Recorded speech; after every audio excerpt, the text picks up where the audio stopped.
on with team building is our next part of part 2.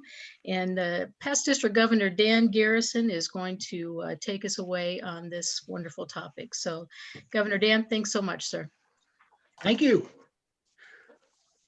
You know, we keep hearing about team building, and there's almost an assumption that that is a good thing to do.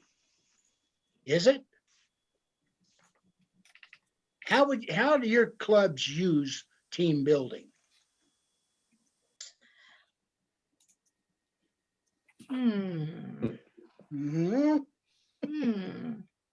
Crickets. Crickets? Oh. Hey, let's come to a definition. What do you consider team building, building a team? So Gordon raised his hand. Gordon, go ahead. Gordon, yeah. We work together on projects, and that's a very effective way to build a team. Okay. What benefit does a club get from that? Learning how to work together, sharing responsibility, getting to know each other better. There's lots of benefits of working together as a team. Better communication. Okay, communication. I think Warren? I think also everyone brings a diverse set and a different set of skills and resources to the group, whatever group it is, and learning where those resources are and how to put them together to accomplish a mission is important. Okay, so are we kind of agreed that team building can be important in a Rotary Club? Yes, Okay. and especially making sure that all of the team members feel connected in some form or fashion. Connectivity, I feel, is important. Does team building bear any relationship to the strategic planning? Oh, yes. Yeah. How?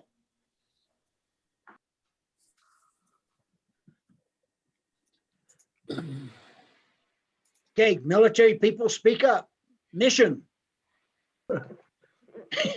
It's one of the best ways for you to accomplish what your goals are, is to Yes. put together a group that works together, has a common focus, and communicates and adds their skills to it. Right. I tried to get a group to, Core values. yes. I tried to get a group of business people to reach out and deliberately hire veterans. Okay, and the first thing one of them started was, well, their skill sets really don't fit what we need. And I looked at her and says, commitment to the mission, loyalty, teamwork are not what you need in your company? Integrity and yes. So, Core values. That's somehow to communicate our mission.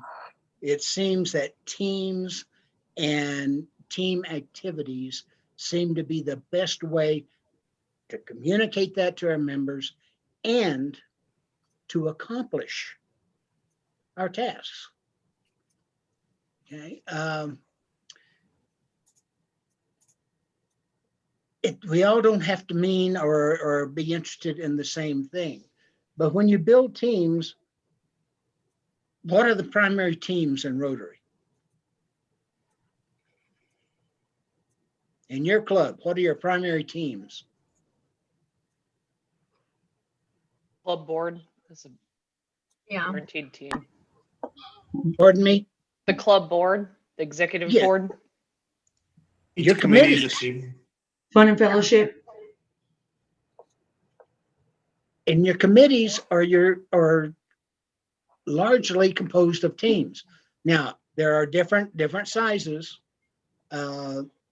Jeff, could we put up our committee, a list of committees from Rotary? Is it in the manual? Yes. Okay, give me one second. It's page 30.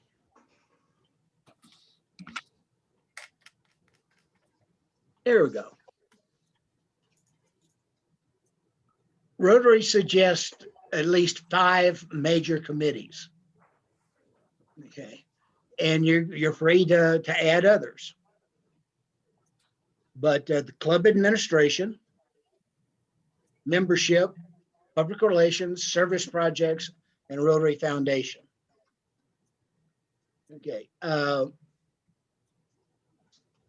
many of you are from clubs of 50 or more in your club?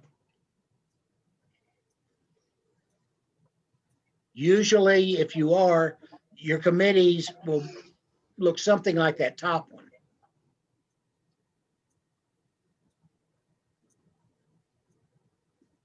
Why would you have subcommittees?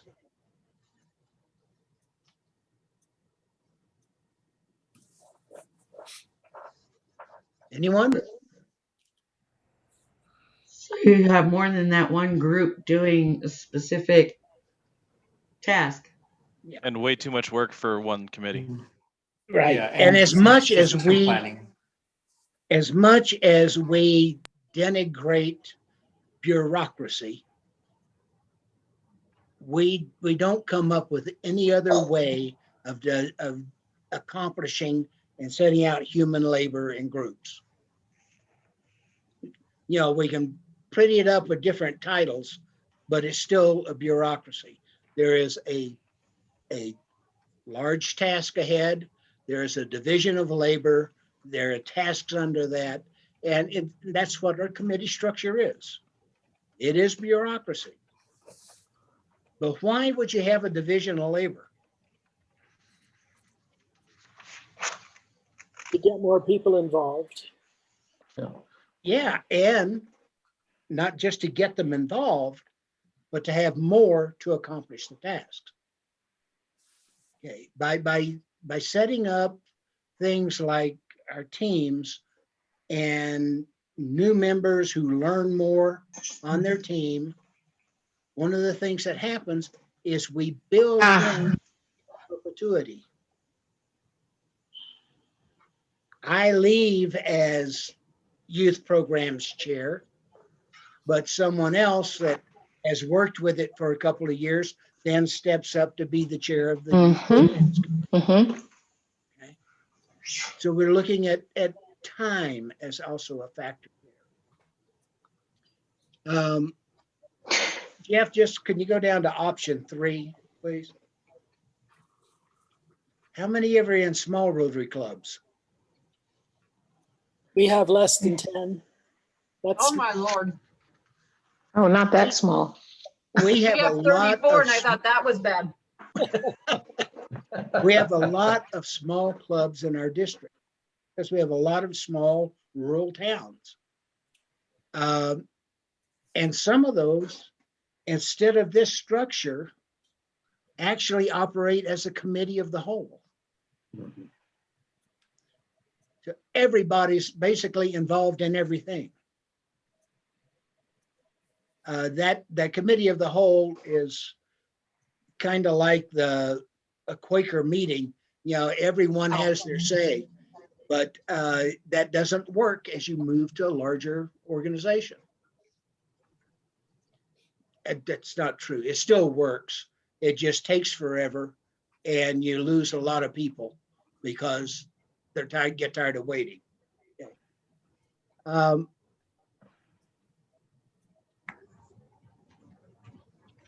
Do you have a conscious means of training leadership beyond just your president-elect, secretary treasurer? You know, do you have a conscious plan of training and bringing up your leadership for your committees? I see a lot of heads going this way.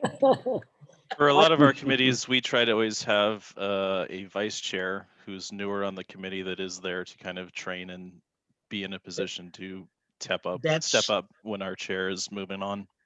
That does it.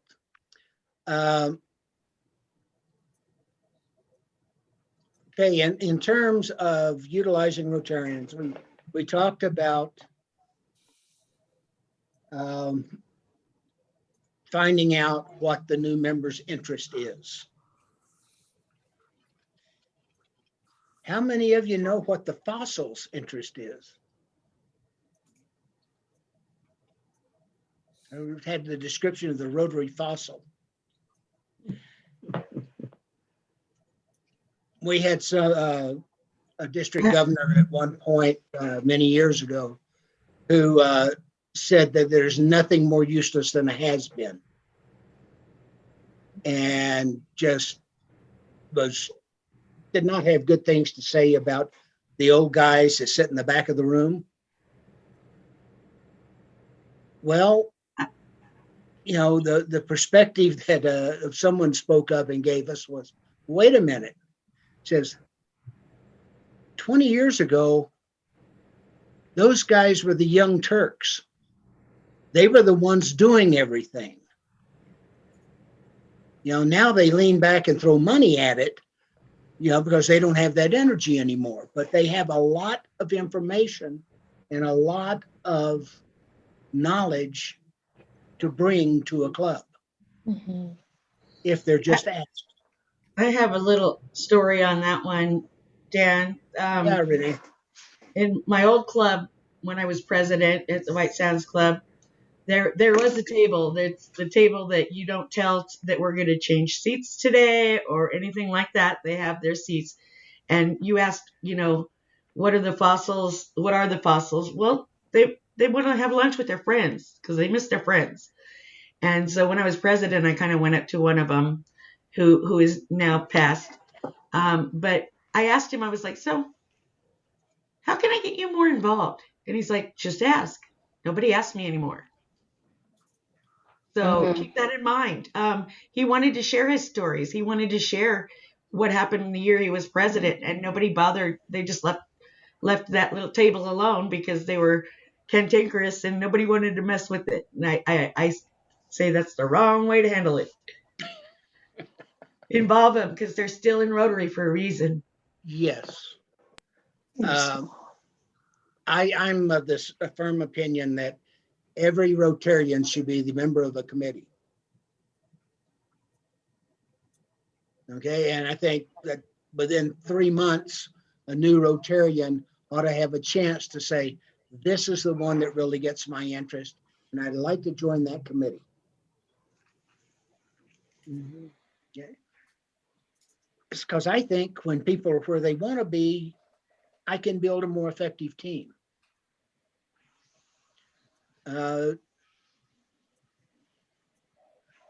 What have some of you done with building a team in your club?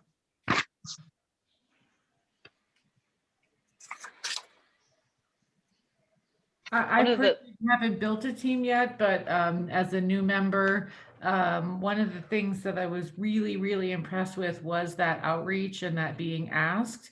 And within 3 months of being inducted via Zoom in April, I found myself on 4 committees, which at this time in the world is fairly easy to do. I just log onto the computer. It's fine. I don't have to, you know, drag around to different parts of town for in-person meetings. So I'm sure that will change. But, you know, I was really pleased to be asked to be the chairperson of New Generations for next year because our incoming president heard my story, knew about my youth exchange experience, knew about my family history. Like he just saw in building relationships with me through all of these other circles that we were traveling in, that might be something that I would feel passionately about, and I do. So I am. And Erin raised her hand. Yeah, I was just going to say, one of the things besides the new member introduction that we do every year, when we renew our annual cycle, is we send out a interest indicator, and everybody fills it out and says, you know, hey, I'm interested in youth leadership or fundraising or school books or teaching, reading aloud, or like one of our various committees. And those are then sent to like the committee chairs, and then that develops the committees for the year. So every year at that new year cycle, we are making a point to engage at least that point. Oh, I like that. Yeah. Dan, Yes. yeah, I think you ask what makes a leader, how can you be a leader? And I think the number one thing, well, there's actually two things. One is listening, just listening to the members of the committee or the board or whatever. And then the other thing is you not only have to listen, but you have to have an environment where everybody respects everybody else's views. Even if they disagree with them, you can have a discussion and work things out. Yes. And sometimes some of those things may need to be stated. Right. Okay. Right. And sometimes the leader has to draw out people that aren't contributing. Yes. Other times you may have to deal with someone who disagrees with you in the way that you want the club members to deal with each other. Okay. A lot of times we like to set rules that sometimes we don't want to follow, but when you build a team, you have to have a common purpose. Now, we have a common purpose mostly in Rotary in wanting to serve a community. There is another one, a lot of new members coming in, serving community is not their primary reason. Their primary reason is networking. And we lose some of those, but we also gain some. But we gain them through involvement and engagement in Rotary's primary efforts, in our club's efforts. Are the things that you use in your own clubs that are the hooks that catch members and keep them there? What are those things? Come on, Deborah. Oh boy. When it comes to committees, our club does something similar to what someone had mentioned earlier. I think it was Aaron, that we give them the opportunity of signing up. You know, we do a little spiel about, the committee chair does a little spiel about what it is all about. And then people can sign up for whichever committees they want to be on. But beyond that, though, I think it's important once they're on the committee, like for example, I'm on the subcommittee for international projects. And so we get together and we really look at what is the criteria? How can we make good decisions? And so it's really an educational thing also, and keeping them informed. And before we go to by district, we have several meetings, you know, to try to make sure that we know how to select correctly. And so it's really good. We work, it makes us a team, you know, to be doing this together. Do you want to explain by district? Oh, sure.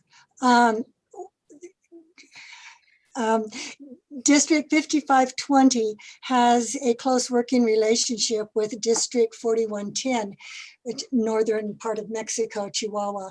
And each year we have a 1.5, 2-day conference where we share our international projects, and most of them that we look at are from Mexico, although sometimes there's projects from other countries also. And so, and I'm sure Tom Walker is going to be covering what the criteria is and what you want to look for. The bi-district conference is a really good place to do that networking and select good projects. There's kind of an unspoken rule of something like 3 projects in Mexico and 1, you know, in the US. In fact, Hobbs, the handicapped accessible park, was part of one of those by-district projects.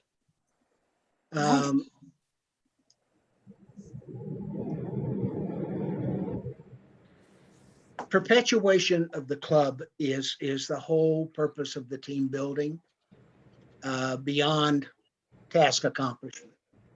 And one of the things is what that means to any of us and how we develop that sense of common ground. How many of you are familiar at all with heraldry?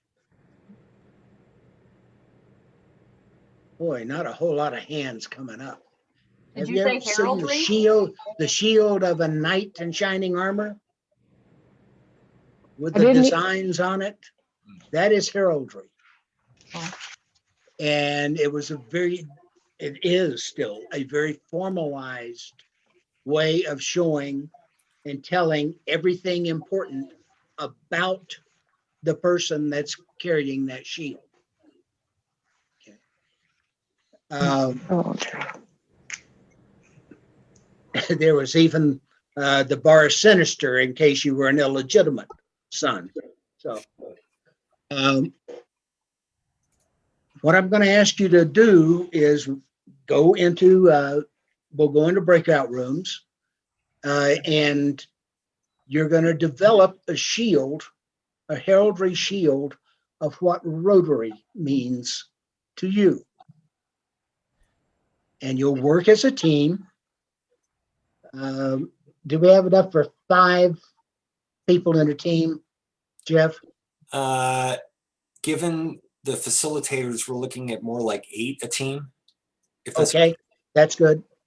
That's good. Will I be able to float? I'm sorry? Will I be able to float? I will set it up so you can float. Thank you. Jeff? Yes. Jeff, I just came in because I was told to come in around this time. Do I participate or do I just? Well, you'll be on it. You'll be in a breakout room. Okay. Linda, you've got to be on it. Okay. Good. You're the boss. Okay. Can we put up the shield first so we can? It is on your manual. Is page 32.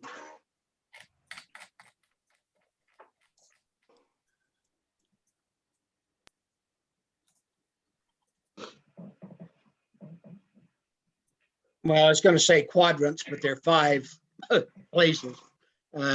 Each of those should be able to express something about Rotary that your team comes up with.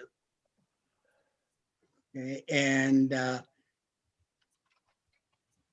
you're free to use your imagination and to try to express your individual concern and belief about Rotary. Okay, can we move to those? Okay, so one second. First, Dan, how much time should we give for the exercise? What do we have left, Jeff? 20 minutes? Let's put 12 minutes. Okay. And what I've got for the breakout rooms, I've got Kathy, you're in one room if you would kind of lead the discussion. Dan, you're going to float. District Governor nominee John, if you would be willing to lead your room discussion. No problem. Bruce, I've got you leading a discussion. And Renee, I have you leading a discussion. I'm also going to float because I'm doing the video. So we will reconvene at 12:18. Okay? Jeff, a question. Yeah. Can you put the shield back up so that, or can we see the shield while we're in our rooms, or Yeah, no? someone will need to have it because each room shares their screen. Okay. So we need someone who's going to draw. Is that what we're doing?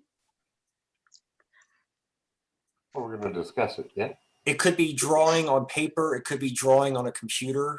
It's up to each. We've had some people do it on their computer if they had the technology. Others did it on paper. Okay.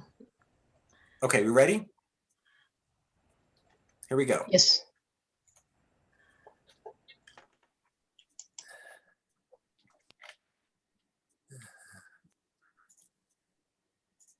I just lost you guys. All right. So I try to make, even though I've done this enough times or watched it enough times, I did not get the shield. Did anybody get the shield here? Or we can just. It's on page 32 in the manual. Yeah, I didn't open up the manual then. Do we have anyone who's willing to be an artiste? Or I can try to. Jeff is smiling. Jeff, because you smiled, you get to be it. I'm floating. I can't. I wish I could. You have an excuse for everything. Shame on you. Well, Dean is from an art colony at Taos. This is true. Well, Deborah, I'll remember that. If I'm ever running one of these meetings, I'll treat you just like Dan has treated you today. Oh my goodness. Oh boy. So we have Dean from Taos, we have Richard from Rio Rancho, Nikki from Nebraska, Deborah from Santa Fe, and Jeff from wherever, because he's floating. So exactly. Anyway, and so we're supposed to come up with a shield then that I guess epitomizes Rotary, or we're going to battle against polio in the world and whatever. So what all do you want to put into your the shield to show who we are and as we face the foes before us? What came to mind to me was something that's unifying, like a circle in some way, which would not necessarily be the Rotary emblem, but it makes you sort of go there a little bit. Okay. How about, so I just, I love that. Anything that can unify us is a good thing. So I kind of drew a very, I'm not an artist, so a very, I don't know if you guys can even see this. So anyway, I drew a circle around the shield, Deborah, that said Rotary emblem. Not okay. album.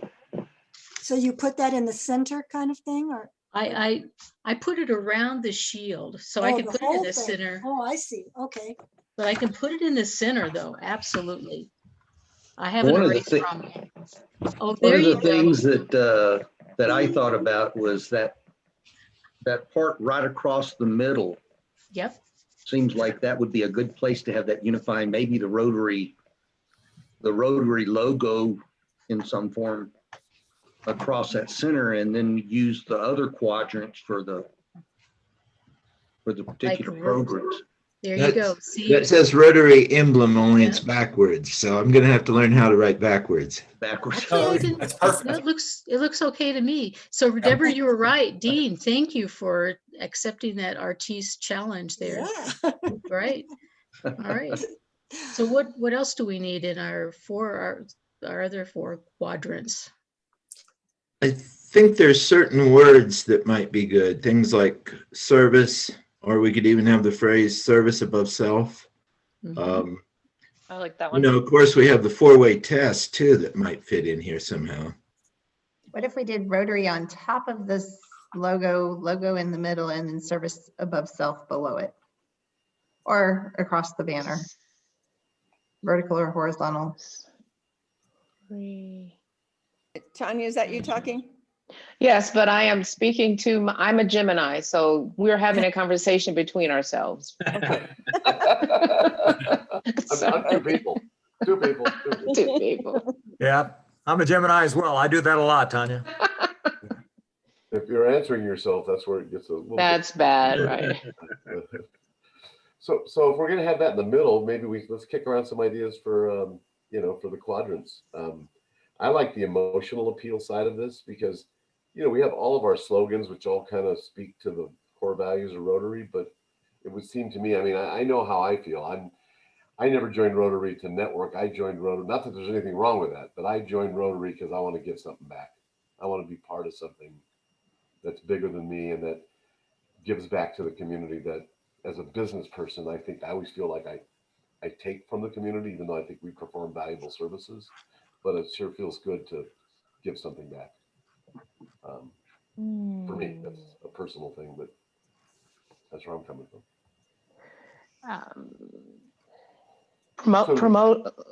Promoting unity, promoting friendship, improving social stature, fellowship, fellowship. Right? Oh, maintaining like a progressive interest in the community, because it's never dynamic. It's never static. It's dynamic. Just. So do we want to pick single keywords to go in the quad, like the 4 most reflective keywords for each quadrant for the 4 areas of the shield? Well, is that the idea? What is the idea? Just one word or one theme? I like that idea. I think you keep it simple, all built around service in the center there. Mm-hmm. Yeah. To your point, Andy, and I think Tanya said, I do like fellowship. I mean, I think that is a big part of. Yeah. So probably upper left should be our most important one, right? Because since people read left to right, we put in the upper left quadrant, that which is we put in our priority stack. What is the single most important thing? Is it community? Is it global? Is it, I like community, but I like it in the context that it's both local and global. Yes. Maybe we say it. Yeah. Yeah, maybe we say community, local, global, locally, globally. Or is it, that's 3 words, not 1 word, but how can we say that in 1 word? Community of human, just 1 word?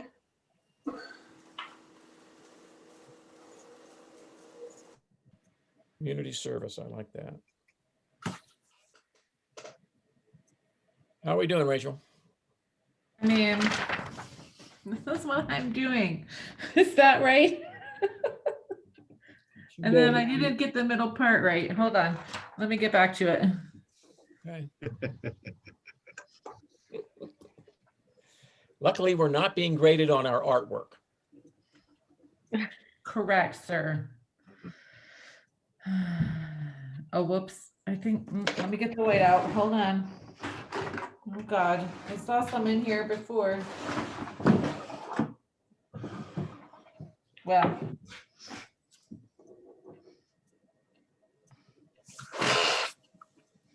Okay.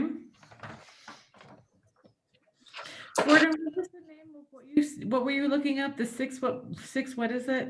I haven't taken section 1 yet. Avenues of service. Areas of focus. Or areas of focus, rather. You want them again? No, that part I got. Okay. I just couldn't remember what the title was called. Yeah. Okay. So basically it's disease prevention, end polio now. And then the other areas of focus, and then people of action with the rotary wheel as the 0 or as the O in of, and then community and then service.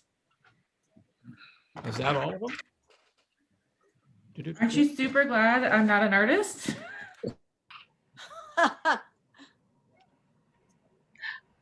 Nope, not that one.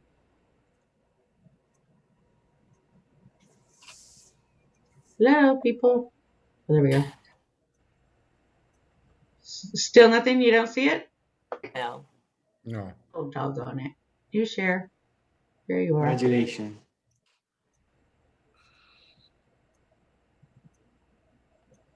I've got one to pull up anyway. Keep giving me some more then. Well, There we this go. one This for one. linked arms, it's showing the paper, like paper people where they have their arms connected, Yes. like stick figures, but their hands they're like you're holding your hands going across the page. Where do you want that? Bottom right. Have we done anything in the bottom right yet? Nope. Yeah, I've got the heart in the hands. That's in the middle. Okay. And then integrity was bottom left. Arms linked. Ooh, that looks good. Oh, Now yeah. we're Nice. Now we're coming. Oh my. That's great. Nice. Yeah. In my head, I was picturing like stick figures, but Great. Well, that's what I was. This is wonderful. Okay, what did you guys just say? Heart in the hands I had. It was on the bottom right. I could do different world. Yeah, was the world on the top right? Oh, you have the world there. It's okay. Where was integrity? And I found this one with integrity. So it's got ethics, respect, honesty. That we said bottom left. Bottom left. Got it. We need something that indicates fellowship, whether it's like Oh, there you go. Yeah. Yes. A glass of wine. glass of wine. Gotta have wine. Gotta have wine. Well, that's Right there in the center. club, huh? Esther? That's too much. Okay, fellowship. Wait. All we need is a curb.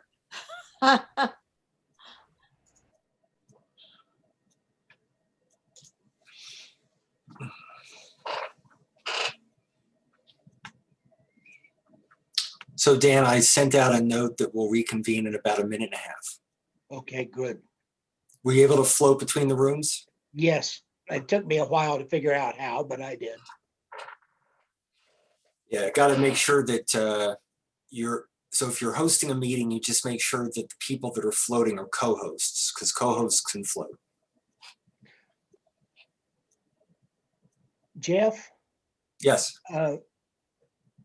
I found a thing on a setting on mine on the general settings that allowed me, I can see up to 49 people on my screen at one time. Really? Yeah. Good to know. There must be a default. There must be like a default for 25, but you can change. Right, right. And yet you have to click over the left, go to the right, and scroll down to find it. Okay.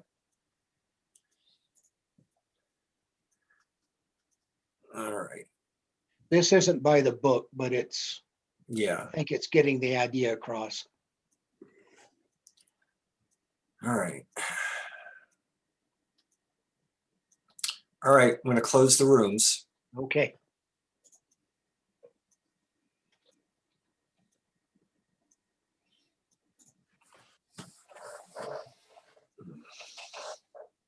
And Tom, we'll have different rooms set up for yours because of you and Linda and Bruce.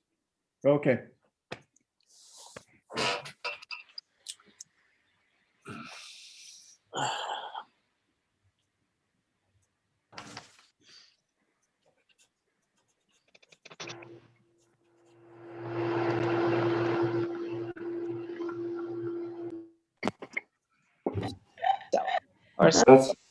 That's like life, right? In the middle of it. And I know, right? I don't know. Hey, Was I back? Was I cut off? Oh, we're back. Sorry.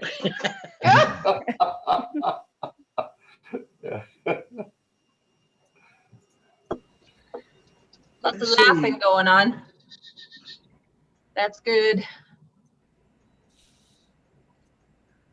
Okay, John, who could report on your group? Andy. Andy. Volunteered. We were talking about the last item on the list, so I'm just going to go with my last memory of where we ended up. But we had decided that I think, to try to use a concept of one word type messaging. And we thought in the middle may go the logo with service above self, with service being centric to all things that we do. And then in the upper left-hand quadrant, we had local/international, kind of a fake on one word. Since there's a slash there, kind of joins it together. It's a fake one word. And then in the right quadrant, you guys help me remember here. Can somebody hold it up? What was the right quadrant? Action. Action. Was that in the right quadrant? Okay. So Yeah. upper right quadrant was action. Lower left quadrant was it fellowship? Fellowship. Yes. And then the right quadrant was, help me here, team. Humanitarian. Humanitarian. So that's what we came up with to try to, capture the essence of what everything that we do is all about at some level. So there you have it. Hey, any discussion? What? I thought you were in my group. That sounds almost exactly like ours. I didn't remember you being in my group though. We were spying on you. Yeah. Right. And I think it's That's the great idea. minds. Great minds think alike. Bruce, how about your group? Rachel Ford's going to explain what our group came up with, and she also will demonstrate her artwork. Cool. Which is not my strong set, but here we go. So you can see that we have End Polio Now as the first area of focus, because that is the primary area of focus. And then we would list the other 5 and show beautiful images from Arturo's suggestions from all the websites and free resources to Rotarians of all of our other areas of focus. And then in the middle, we thought people of action was a key phrase that we keep hearing over and over again that's being resonated, that feels like it's being resonated throughout our clubs, along with some other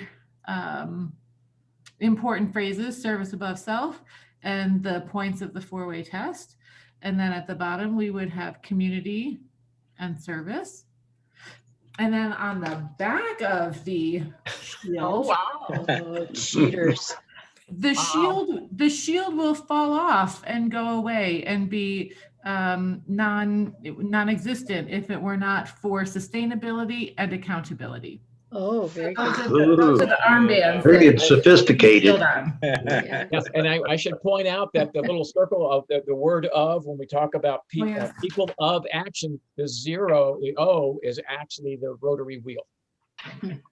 Oh, I thought it was the sun. Okay. Yeah, I thought so. That's what it is. Very good, Rachel. Not criticizing your artwork, Rochelle. Please do. I do it myself, so it's No, fine. no, I just didn't. I didn't.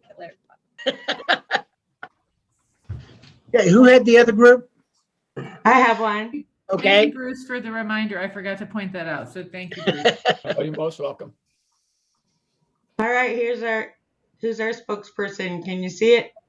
Yes, thank you for bringing that up. Okay. So I'll start in the center because again, it is the primary focus. And so the one on the left, my left facing, is service above self. And servant leadership, sorry. Servant leadership, where we're always helping one another.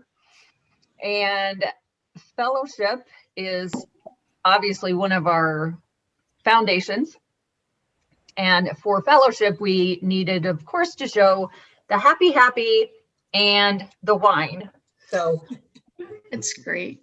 I was glad to hear it wasn't just my group. Yeah.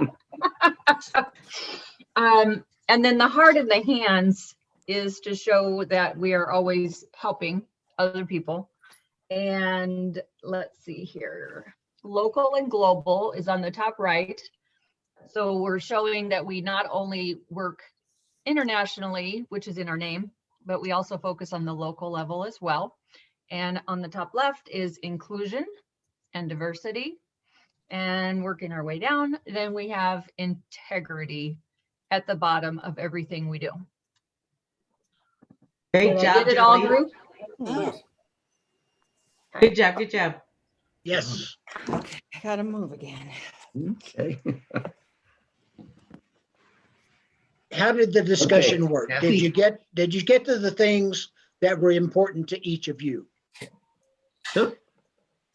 Definitely. Kathy needs to. Dan, yeah, we have one more group. Dan, do you want to hear from? Oh, yes. Yes. Sorry. Thank you. So Richard is our spokesperson and Dean is our artiste. No, Yes, don't tell him who did it. Dean is our artist in residence, so he's going to hold up the picture, hold it a little closer while I talk. Basically, we wanted to start off with the Rotary logo across the center part of the shield. to show that it's all revolves around Rotary. But in our quadrants, I'm going to start at the upper left, which shows a schoolhouse, but we wanted to emphasize our support of youth and education with youth. And that would be through our different programs that we support them in, plus also Interact and Rotaract-A-Thon. Upper right, that is our version of the medical scroll or whatever you want to call it. But basically, we wanted to emphasize the medical support, whether it be water and sanitation, in polio, the help for young mothers and young children. In our lower left, we're symbolizing the worldwide reach with individuals dancing on the earth, I guess, on the globe, and the efforts for peace and efforts reaching around the world to help others. And then on the lower right is our symbol emphasizing the four-way test in terms of the things we want to think, say, or do. So that is our artist rendition of the shield that will protect us as we charge on in the world. Nice. Nice. Okay. How did the process work in your group? In our group? Yes. In particular, the process was really good because everybody was chiming in with different ideas. People would throw out ideas, and somebody else would come in with a better idea or a way to modify that. So it worked out real well. And they harassed me a lot about my artwork too. We did. We were really happy to have Dean as our artist because, you know, he's from the Taos art community. We promised him we wouldn't laugh. Unfair advantage. Unfair advantage. Well, I think our group had total faith in me, which I appreciated, but they just did the same. They kept shouting out things, and it's like, okay, and then realized that they couldn't see the coat of arms I was building. So it was a big surprise to them, but I think everybody was happy enough. It looked great. Did great. It was great for collaboration and teamwork. I'd like to ask the group that had the artwork, where'd they get that from? They had pictures. The World Wide Web. I Googled it. Right. Get them on mine. Of course you did. They said something and I Googled it and grabbed something from what they said. Those are the good. tech Good geeks. idea. Those are the tech geeks. Those are the ones that are jealous of the people like Dean that can actually do it themselves. Or they're jealous of us that wrote words and we have you use your imagination. Right? Oh. And very pretty penmanship too, by the way. In ours, somebody kept saying car and I missed it. The vehicle. Oh, right. Yeah. Because Rotary is the group, the vehicle that gives you the tools that you need to accomplish what you want. Right. This is an example of team building. Common purpose, working toward a common goal. And doesn't mean anything until you actually do it. Mm-hmm. Renee, on your artwork with the street sign, there was one year that was on the four-way essay contest directions that were for teachers to give to the students. Cool. That's awesome. Yeah, So and the teachers, in one case from one community, didn't read the directions. They just used that and told the kids that the four-way test is integrity, ethics, honesty, and respect. So the kids wrote on important but erroneous subjects. That's cool. Thank Is you. that what you call ineffective leadership? I think that's what, yeah, it's ready, fire, aim. And I'm gonna then turn it back to Jeff and to Kathy. Yes, so my apologies. I've lost track of time. We were just having way so much fun. And so we are actually past time for Tom Walker to be able to start his session. So Dan, thanks so much. Fun work with the heraldry. Yep, thank you. Tom, my apologies. I'm fired. Thank you. All right. Take it away, Nice sir. try. Gotta do worse than that to Tom's get used to me fired. being long-winded. Well, again, I'm Tom Walker, and for this event, I'm the District Foundation Chair. Other people know me as the Zone EMGA and a few other things.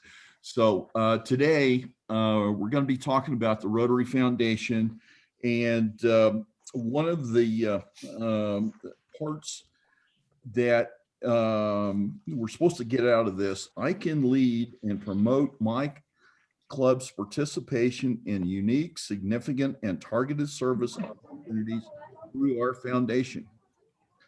And we're going to review the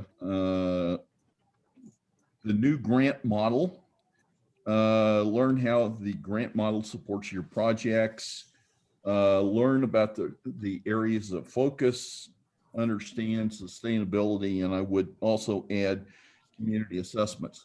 And Kathy sent out some revised information that I hope you had a chance to take a look at. One of the things that we will be briefly discussing today is a new type of grant called disaster response grants. So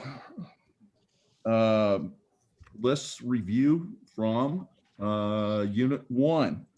What is the mission of the Rotary Foundation? Okay, I can hear you. I can see you moving, so I know you're out there. What are we about? The mission of the Rotary Foundation is? To do good in the world. Okay. That's the motto. And we are going to enable Rotarians to do what? Work on peace and world understanding, goodwill, improve health and education, and alleviate poverty. Okay. And one of the things that we will also look at briefly today is there's a 7th Avenue of area of focus, and that will become available on the 1st of July. Okay, so what, and Jeff will need your whiteboard here. The whiteboard? What's that? The whiteboard or the polls? In this case, let's do the poll and then we'll do the whiteboard. So the question is, what is your role right now? Are you a president-elect, a past president? So why don't you go ahead and take the poll? And this is one purpose is to see if you're alive or not. So.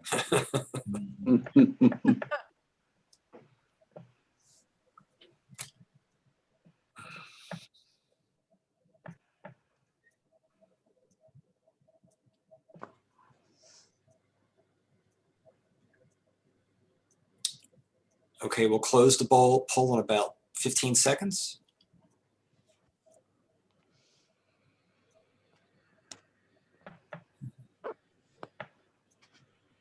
Okay. And the answer is other. Okay. All right. Some presidents elect and past presidents and so forth. Some on the club foundation committee, some on the district, and other district leaders. And this is to kind of get an idea of where everybody is. So now for the whiteboard, let's discuss the types of grants that are available to us as Rotarians and members of Rotary clubs and districts and so forth. So the floor is open. Somebody give me one. What kind of grant? Literacy grants, Say what? grants for literacy. Well, literacy could be a subset of one or two types of grants. District grants. District grants, okay. Okay. Am I? Global grants. Global grants, okay. And the third one I just mentioned is Disaster grants. Disaster relief yep, disaster response or relief. or response. Yep. Okay. So now let's kind of go through and what are the difference between, for instance, a global grant and a district grant? That everybody likes money. Is there a difference in money or the size of the grant? Yes. Okay, yes is the right. There's a big difference in money. Okay, so a global grant must be at least how large for a project? 30,000.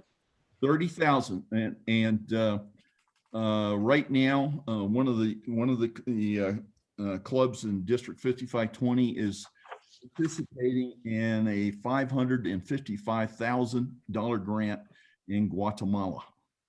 So they get very large. Okay, district grants are basically whatever the district has available and chooses to use based on your annual giving 3 years ago. Okay.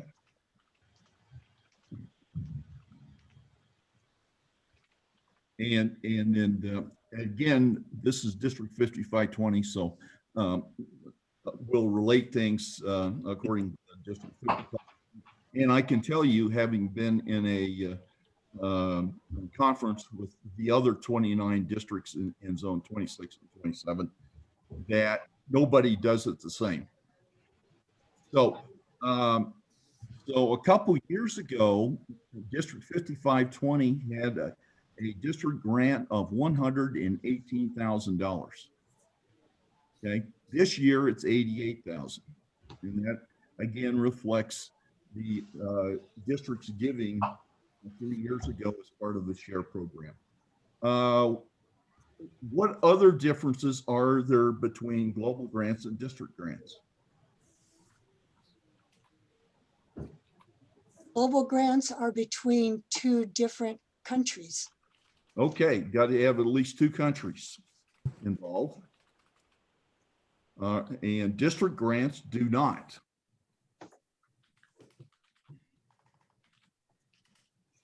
Would you go so far as to say district grants need to be within that, for a project within that district, or not necessarily?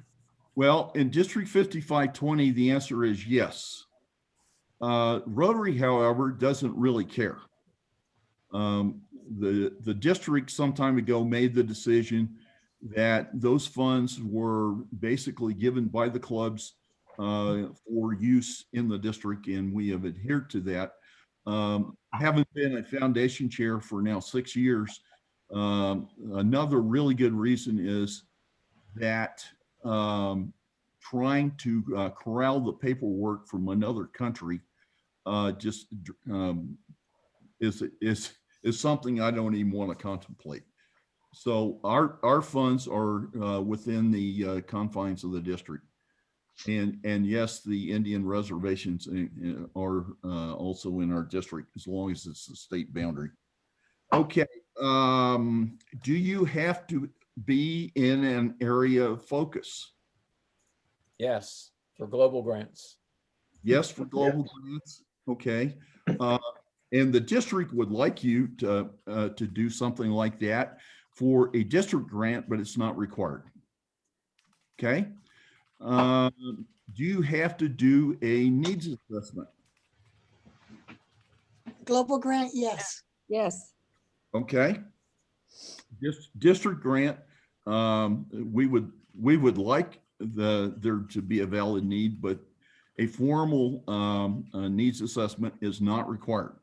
Right. Okay. Let's see here.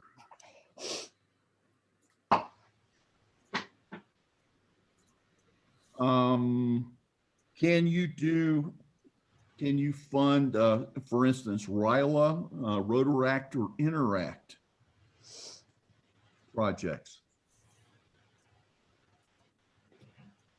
Yes. Yes. Where? Which kind of grant? District. District grant. Grant. Okay. District grants have a lot more flexibility in what we can fund. For instance, global grant, you cannot, in general, build things, but you can build small things with district grants. And a couple years ago, we funded a district grant to do a project at RILA. It was about $10,000 to put together stuff for a food bank, if I recall correctly. So you can do things with global grants, large things that you just can't afford with a district grant, because that's really tied to your annual giving. But district grants have a lot more flexibility in what we can do. So those are a couple things.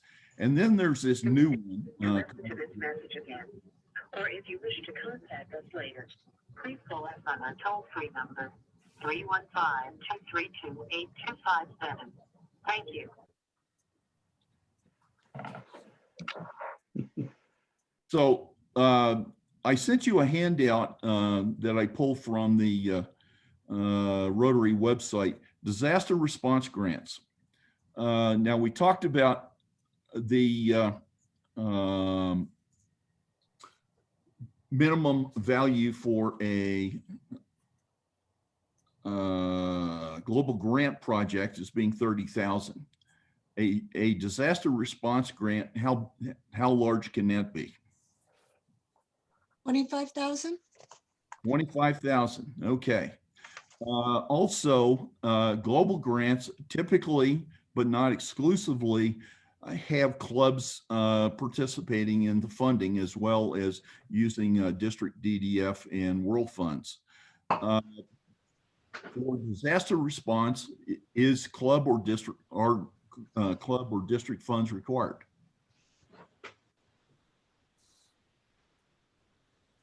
And what was that again, Tom? Do clubs or districts have to put up money to get a disaster response grant? I don't think No, so. they don't. Do not. Okay, it just a flat out grant. And do you have to do a needs assessment? No. No. Okay, and the whole idea is that to streamline the paperwork. It is funded from the Rotary Foundation, but unlike global and district grants, which come from our annual giving, primarily 2 years ago, the funding for disaster response grants comes from the Disaster Response Fund, which is funded separately. And you can actually give through the annual fund, but it's restricted to disaster. So the another difference is disaster response grants are funded in the order that they are submitted. And the funding basically depends on if there's money in the bank. And once they run out of money, then things stop until more money shows up. Global grants, on the other hand, and district grants are basically funded through the share system. There's another peculiarity this year. It's called COVID-19. You may have heard that this thing is around. And COVID-19 grants, both for global grants, and you get one per district, and disaster response, one per district, they go to the head of the line for funding. Okay, so now let's take a look at some case studies, and we'll be breaking up into 3 groups. And Jeff, do you want to read the case studies, or? Let me, so there's gonna be 3 breakout groups. Tom is gonna lead one, Linda's gonna lead one, and Bruce is gonna lead one. I've got the document, but Kathy also sent it out. So we wanna make sure that each team can look at it, since I won't be able to share my screen with everyone. Does everyone have a copy of that document that Kathy sent out? As long as a couple people have it, someone can share it on the screen. Yeah, I don't have it. Bruce, look in your email. I sent it to you about an hour ago. Oh, thanks a lot, Tom. Bruce, Okay. What is it? Let me bring it up and you can see it. Can you please bring, thank you. I just won't be able to leave it up for the 3 rooms. For breakouts 1. Oh, I've got that. Yeah, that's in the Oh, book. yeah, we've got that.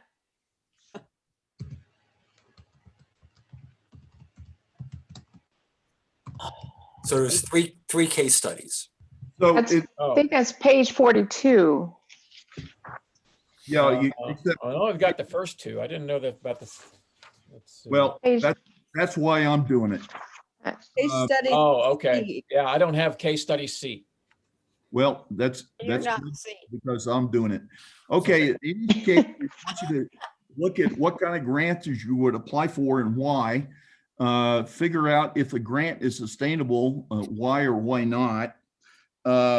And does it fit an area of focus? Because we know global grants have to fit an area of focus. And if so, which one or ones? And is a community assessment required? And think about how would you go about doing that? So Jeff, take it away. So who's leading which of the case studies, Tom? Bruce has got one. Okay. And A. Breakout Okay. 1, case A. Linda's got breakout 2, case B. And B. I've got breakout 3, case C. Got it. Okay. How much time, Tom? Let's see here. Let's go with about 12. You got it. Here we go.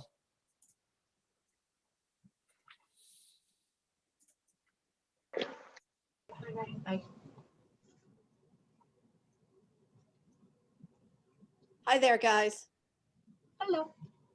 Hi. Hi. Hi. Do I have everybody? Just You should. about? Yes. Yeah, I have the same group from before. Good. Good to see you. I'm Linda Woodward. I'm past district governor from 5520, and I'm district foundation chair for next year elect, or I guess elect, I don't know, it's already signed, sealed, and delivered for this coming year for 5520. So everything we're going to be talking about on this case study applies to District 5520. And as Tom told you, each district is different. So it may be different in your district. So this applies to District 5520, which is New Mexico and part of Texas. Yes, ma'am. Linda, which case study are we working on, A, B, or C? We're going to be doing B. B, thank you. Okay, so does everybody have a copy of B? Yes. And you've had time to look it over? I hope. No. Yes. No? Okay, so I'll give you a few minutes to look it over. And then everybody shout out when you're ready. Because we don't have much time, but we only have 4 questions, so it should be easy. Right, Jeff? Absolutely. Yeah. Oh, that was easy.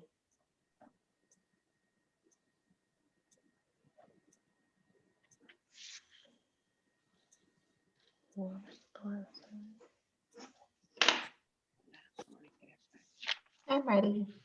Okay. Okay, let's get everybody unmuted, please. John, Drewsome, 5520, unmute. I'm done. I'm there. Okay, well, I'm showing you muted. Renee, well, Renee's not there. Okay.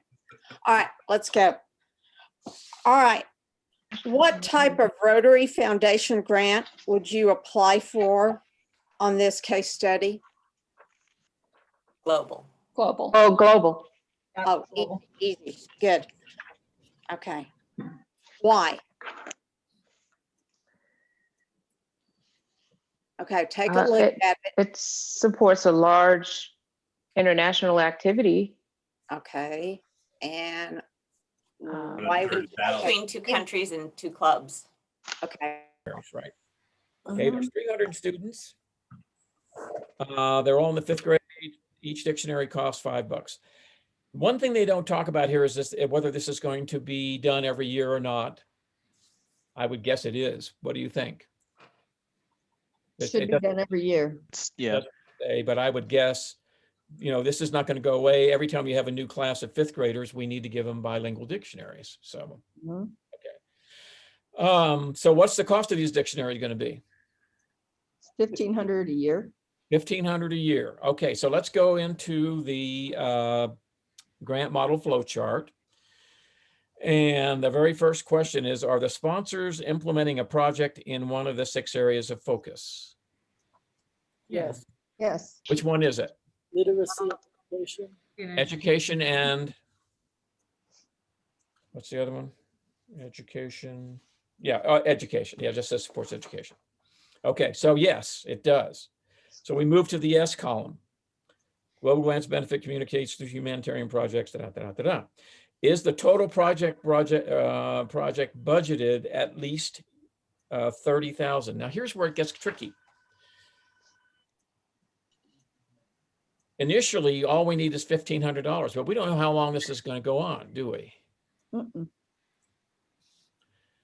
So it sounds like we only really need to do it for the first year, but I'm not absolutely sure about that.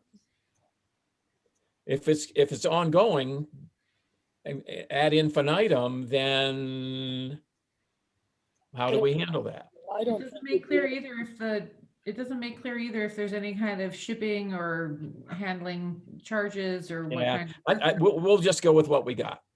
$1,500. I think for the purposes of this activity, let's assume that this is a one-time deal and we're going to see how it works. And if it works great, we'll continue to do it later on, but we'll need a different grant. Okay, because we don't know at this point, we don't know how long this is going to go on or what the total cost would be, do we? I think that's a good point, Bruce, because we don't know how successful it will be. Yeah, so I think that we can make that assumption. It doesn't say that, but here let's just stick with 1 year to see how it works. And if it turns out to be a good deal, then we may come back for a global grant. Right. So it should be a district grant. So far let's go. So now we know we're in the district grant column and we really don't need to. From another one that we're familiar with, you have a water project, and you have to coordinate the water. Well, we're going to set them up with the materials and the testing equipment, but what happens when it runs out?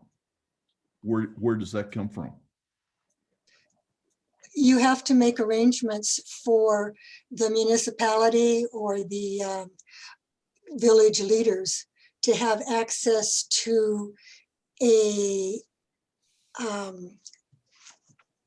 some kind of a warehouse or that has those kinds of supplies, and then that can be ongoing, and they can purchase it there.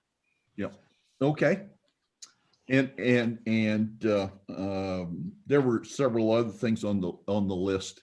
A lot of, and I have seen this back in the matching grant days. Rotary will go in and do a project, and you go back six months, a year later, and it was like we were never there. And you say, well, why is that?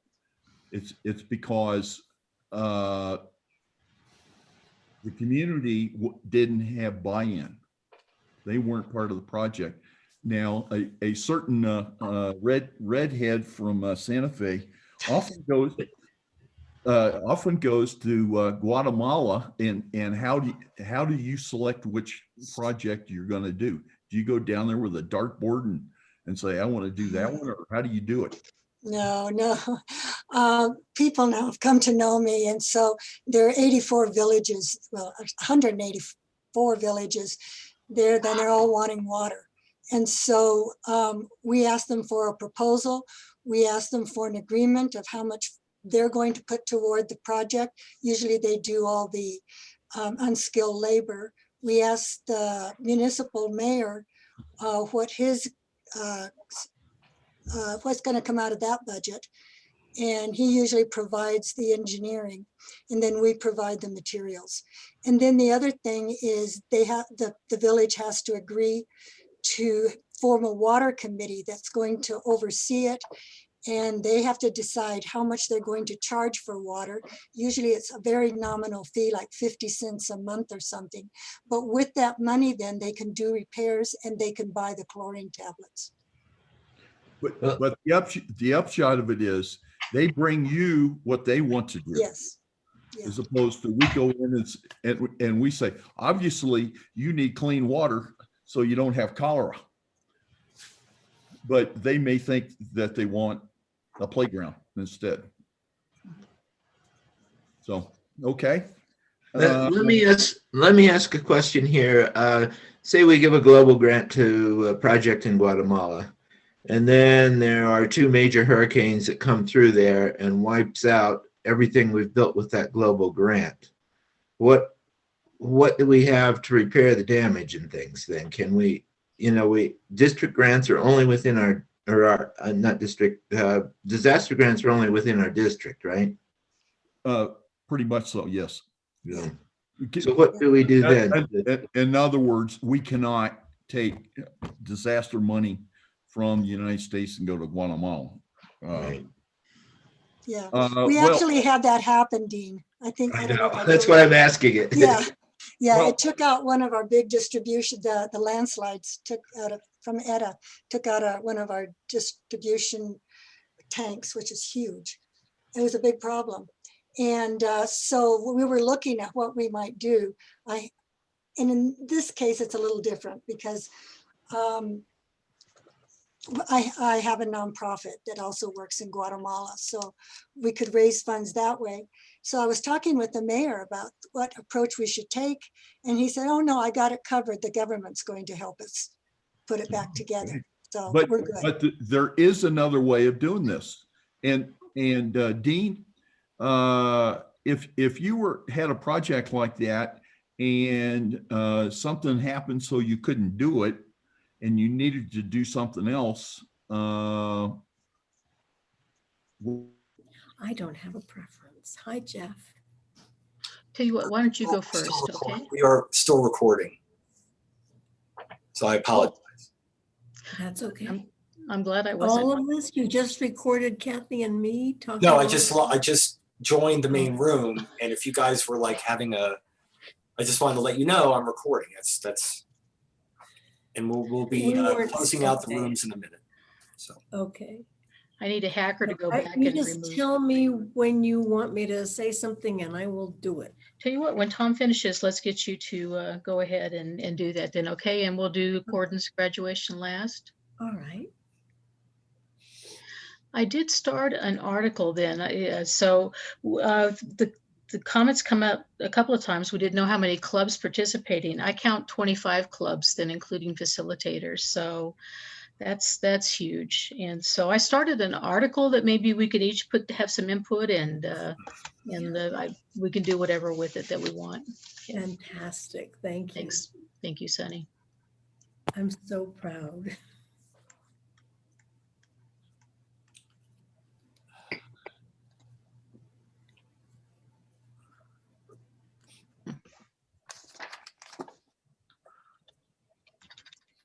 Welcome back, Sonny.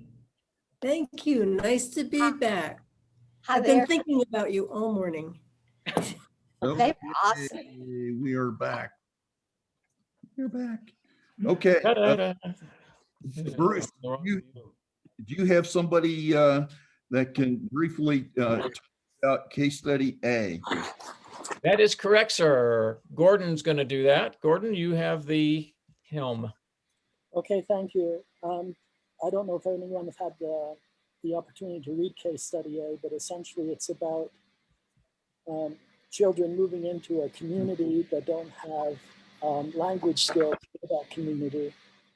And one of the projects that the Rotary Club decided to do was to supply bilingual dictionaries to all fifth graders in the local schools. And based on an initial assessment, we currently, at least this year, have 300 students in the fifth grade, and each dictionary costs $5. We see this as being a district grant because it is local, and it's also within the funding levels for a district grant. We had some discussion around, is it sustainable? And it was pointed out by a couple of the members that when you talk about sustainability for district grants, what does that really mean? We sort of scratch our heads about this all the time. But the way we were looking at it for this particular project is that it would be a one-year study initially, because we don't know how successful it's going to be. So it's essentially a test year. And if it is successful, then its sustainability would be subjected to future district funding. It comes under the education area of focus. That wasn't too hard to figure out. And then, is the community assessment required? We really have to understand what we're getting into really on any project. So even in a superficial sense, we need to understand what the current demand and what the future demand might be. And if the future demand is higher, then conceivably we might want to ask for more funding in the future, and who knows, it might even be upgraded to a global grant. It's very important. Another assessment, of course, is not only a community assessment, but an assessment on how successful the program was. That's it. Oh, was that the gong? Uh-oh, the gong shows back. Yeah. Okay, so you decided to go with the district grant, and by doing that, it is nice, as you said, to have some idea, but you don't really need a formal community assessment. It's nice to correlate with one of the areas of focus, but it's not, you don't strictly have to adhere to it. And by the way, in District 5520, dictionaries is probably one of the more popular district grant projects. Okay, Governor Linda, case study B. Okay. Case study B would be a global grant we would look for because it's an international, it's working with the district internationally. And the amount of money, $40,000, $40,000 project.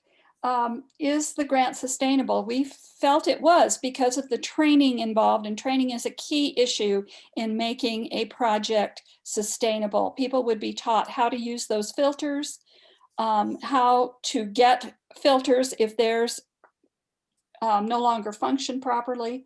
We're providing toilets and safe drinking water and hygiene training, and all of that is key to keep it sustainable. The project does fit areas of focus too. We decided disease prevention and what was the other one? Water and hygiene, safe water, drinking water and hygiene. A community assessment is really necessary to target the approach. What is it these people need? Not just safe drinking water, but drinking water that is free from the fluorides that is causing so much disease and the tooth decay. I'm not sure how we would perform a global. I don't know that we even got that far as to how we would perform that needs assessment. And that's something I would like to learn more about. Okay, well, And Global Grant, primarily because of its project size, it could be made sustainable, I think, and area focus. What you will find in many global grant projects is they fit more than one. Now, what we will suggest to you, and I think Deborah has probably found this out, is pick the one that is the closest match. Because if you list more than one, then you have to meet all of the conditions For both. for each area of focus. So just focus on the one, and you can also address some of those things. Community assessment. One of the things that community assessment does is it basically catalogs what resources are available there. So that may help you determine what they can do and what's already there, and so forth. And there is a book, Rotary's great on manuals on how to do stuff like that, dealing with community assessments and so forth. In the Grant Center, there's also a forum that details the kinds of questions that they will want answered. And it's sometimes it can be very daunting, but often not. Okay, I will ask me, who's speaking for us, or Deborah? Case study C. Okay, so this was a disaster grant that needed to be taken care of urgently. And so that's what made it a disaster grant. Several clubs banded together, but they couldn't do much because the money doesn't come from the clubs. So they petitioned the district foundation chair, or they could also petition the district governor to allow this project to be the disaster grant that we're allowed to have. We're only allowed to have one per district. So once this is done, if you want another disaster grant this year, that's not going to happen. Let's see, what are the questions? Is it sustainable? It doesn't necessarily have to be sustainable. It's great if you come up with ideas on how to make it sustainable. Can you teach, work with some co-op or something to do farming techniques, or, other food banks or something like that? What area of focus? The area of focus is basically a disaster. That's all it has to be. It doesn't need to follow one of the other 6 or 7 areas of focus. And is a community assessment required? I'm not sure. I mean, usually disasters are pretty obvious. They're in the news and they speak for themselves. The actual form is really simple. People are going hungry. That's about the extent of it. So, okay, so you have these are 3 different options given the situation and so forth. So we ask each of you to consider sustainability, and there are several things that feed into sustainability. One of them is, what does the community really need, and finding out what they think they need as opposed to what we think they need. Is appropriate technology. Well, would a electric water pump, do you need that if a hand-powered one would do, especially if they don't have electricity? For instance, sustainable funding. Once the Rotarians walk away, how are you going to buy the filters, or buy the new gasket or something? And is that available locally? Knowledge transfer, motivation. If the community is motivated, they will take care of it, and so forth. Jeff, you want to do this poll on the university in the United States? Is that the community assessment? No, we'll skip to the third one. I think that's the one. Yeah, The give me 1 second. United States developed a well-researched plan for introducing new farming programs to areas where weather extremes made subsistence farming difficult. Okay, so I'm putting the scenario in the chat since it's too big for the poll. And so you should all be seeing it. And I'm going to go ahead and bring up the poll. I don't have time to read it.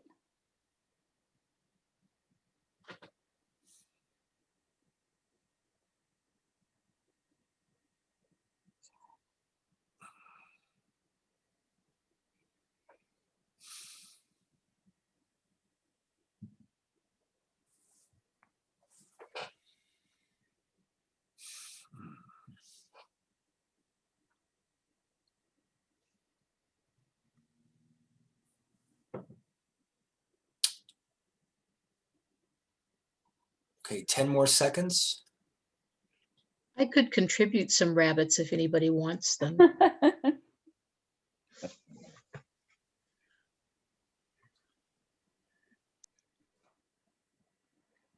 They eat my trees. Okay, we have some people that know how to take tests here. And the answer is yes. And the community assessment, if done properly, would reveal a tidbit of information that this particular rural community in Mexico doesn't like rabbit. So it is unlikely that this project is proposed by the club, despite the fact that the university scoped it out. It's unlikely that this one's going to work. So that's why we need to get into the communities and find out about cultures and so forth. So we talked about three kinds of grants: global grants, district grants, and disaster grants. And one of the questions it asks us to briefly consider is knowing about those available paths for doing good in the world. Could that help you and at your club level engage your Rotarians and their ability to support the Rotary Foundation? Any thoughts on that?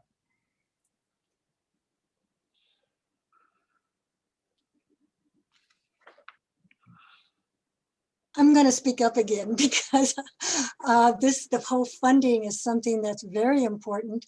And it really, I find that if you can engage more people in doing international projects or somehow connecting with the international part of Rotary, is by letting clubs know about a potential grant and letting them decide if they want to support that individually or by the club, and then give them periodic reports on how it's going so that they feel that they're somehow associated and have some buy-in into the success of the project. Okay, a great answer. I will tell you, when we changed the district grant fund distribution model, giving in the district has gone up. As I recall, in 100 plus years, District 5520 had achieved $100 per capita once. Once we changed it, every year we achieve $100 per capita, because people now see a direct relationship between their ability to do projects and giving to the Rotary Foundation. One last thing, Governor Sonny and all the leadership team talk about the three parts of the circle. foundation, PR, and membership. So doing projects, can that help you both with your club's image of itself and its image in the community?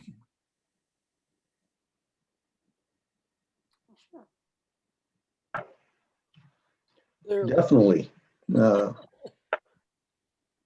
Doing grants, you can not only you serve in the community, but others in the community are seeing that active work, and it's like a big neon sign about what Rotary does.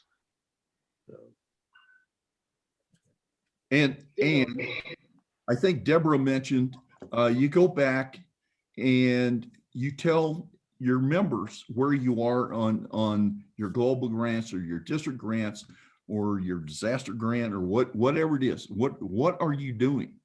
And now I joined Rotary to get a good meal once a week, but most of you joined because you wanted to do something and you wanted to do good in the world and you wanted to serve your community. And so hearing about what you're doing and what your dollars that you give to the annual fund or polio, what they are doing is positive feedback for you. And so with that having been said, normally this would be about a 4-hour go around, but you've had an introduction.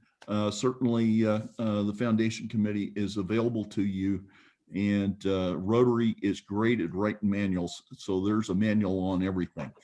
So if you have any questions, I think I'm holding up graduation, and I want to thank you for spending a few moments, more than a few, with us this morning. And I hope you found this information from all of these sessions useful. Kathy. Great. Hey, thanks so much, Governor Tom. Hey, great presentation. Yeah, it's kind of like the tip of the iceberg, right? The more you know, the more you realize you don't know. So, guys, you've been very patient. Again, my apologies for keeping us late then, but I'd like just to turn this over to Governor Sunny then for her parting comments, and then we have one more thing to do then before we call it a day. So, Governor Sunny. Thank you, Kathy. Thank you, everyone. Hi again. Good to see you. You're valiant. You are heroes, honestly. I've heard that there's such a thing as Zoom fatigue, and I know that it takes something to hang in there this long. I do hope you found it valuable. One of the things that I've discovered is that no matter how much we know about Rotary, there's always more to learn. And no matter how often we spend time with fellow Rotarians, it's always a delight, and we always want more. Looking forward to doing it in person when we can. Excuse me. You know, at the beginning of today, Tanya said, made reference to the myriad opportunities of Rotary, and I wanted to share with you one of my favorite quotes from our RI president, Holger, who said, Rotary isn't just a club you can join. It's an invitation to endless opportunities to lead a richer and more meaningful life with friends from around the world who share our core values.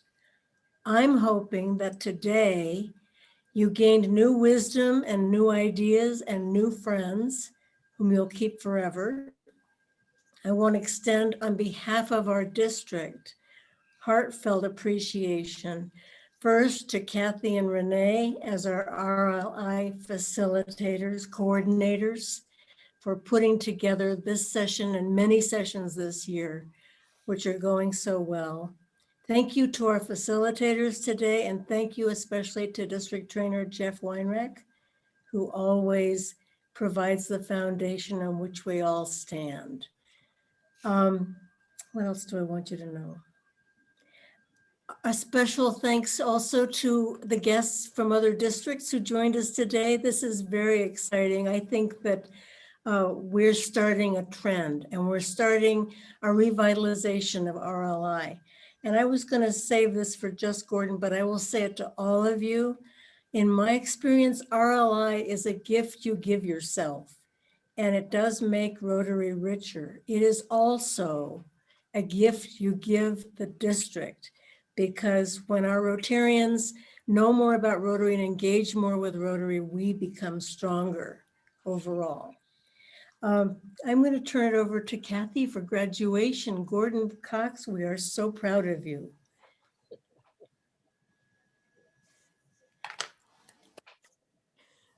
You're muted, Kathy.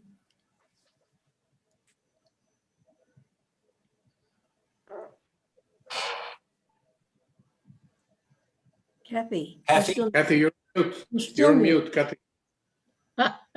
Thank you. All right, let me,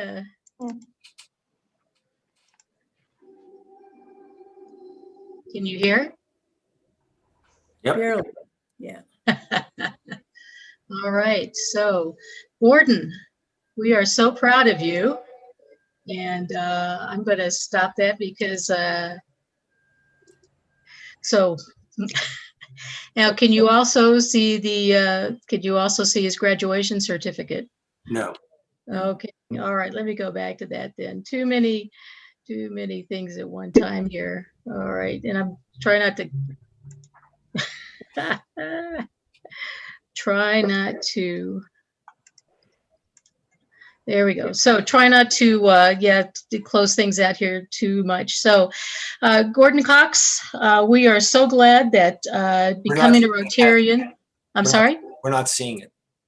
We're not seeing the, oh, okay. Let me new share. How about that? There we go. There we go. Okay. All right. Thank you. I'll get this by the time we get through the year. Okay. So Gordon Cox, we are so glad that becoming a Rotarian was a condition of your nuptials. And so congratulations on completing the 3 sessions of Rotary Leadership Institute. Hopefully your rear end will be thankful as well that you are done. And so that is it for me then for right now. So ladies and gentlemen, yay. Thank you. Thanks to everybody. What fun. So if you need part 3, March the 20th, mark your calendars, March the 20th, then we'll offer part 3. And then part 1 is scheduled for May the 1st, I believe it is then. So hopefully we will have a whole bunch of graduates then by this time in March and certainly in May. So any other words of wisdom for anyone, from anyone? A quick postscript from me. If you have not already done so, I invite you to write down at least one action you intend to take as a result of having invested all this time and energy today. And I also invite you to invite the other members of your club and your district to participate in this experience. Great. Well said. Go then. RLI. Go RLI. Great. Thanks, everyone. Enjoy the rest of your Saturday and weekend. Adios. Thanks a bunch. Thanks, everyone. Congratulations, Gordon. Thank you. Kathy, did somebody get a picture for our photo? I did. Okay, good. Thank you. Thanks. I got disconnected at the worst time. Bye, everyone. Thank you, guys. Thank you, everybody. Thanks again. Have a Bye-bye. good day.